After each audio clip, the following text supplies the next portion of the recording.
एक समय की बात है। छोटे से तटीय शहर में लिली नाम की एक उत्साही और साहसी लड़की रहती थी।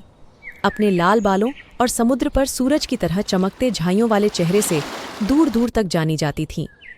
लिली का सबसे बड़ा खजाना उसके दादा की पुरानी पत्रिका थी, जो एक नाविक के रूप में उनके साहसी पलायन की कहानियों से भरी हुई थी।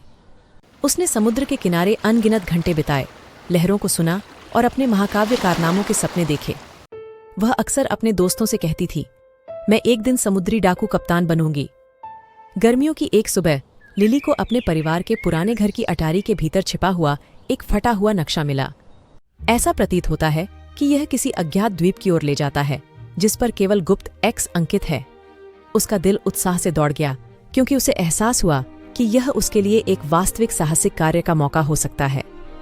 बिना किसी हिचकिचाहट के लिली ने अपने थैले में जरूरी सामान पैक कर लिया, जिसमें उसके दादा की पत्रिका, एक कंपास और एक छोटी नाव शामिल थी। वह सुबह होने से पहले चल पड़ी। समुद्र की हल्की हवा उसके गालों को सहला रही थी। जैसे जैसे दिन हफ्तों में बदल गए, लिली खुले समुद्र में चली गई, तूफानों का सामना करते हुए और अपनी नाव से ऊंची लहरों का सामना करते हुए। उन्हें लहरों के नीचे रहस्यमय प्राणियों का सामना करना पड़ा, और उन्होंने अपने दादा की पत्रिका से साहस और दृढ़ संकल्प की कहानियां साझा कीं। आखिरकार वे मानचित्र पर अंकित द्वीप पर पहुंचे, जहां हरे भरे उष्णकटिबंधीय जंगल जगमगाते समुद्र से मिलते थे। ये द्वीप किसी सपने की तरह था, जीवंत वनस्पतियों और जीवों से भरा हुआ था। लिली घने जंगल की खोज की, छिपी हुई गुफाओं को खोजा, पहेलियों को सुलझाया और विभिन्न चुनौतियों पर काबू पाया। रास्ते में उसने द्वीप के निवासियों के साथ अप्रत्याशित मित्रता बना ली, जिनमें फेदर नामक एक बुद्धिमान तोता और कोको नामक एक शरारती बंदर शामिल थे। एक दिन एक खतरनाक झरने में नौकायन करते समय लिली की नज़र एक छिपी हुई गुफा पर पड़ी। अंदर उसे सोने के सिक्कों और कीमती रत्नों से भरा एक संदूक मिला, एक असली समुद्री डाकू का खजाना। यह वह क्षण था जिसका उसने हमेशा सपना देखा था, और उसकी आंखें खुशी से चमक उठीं।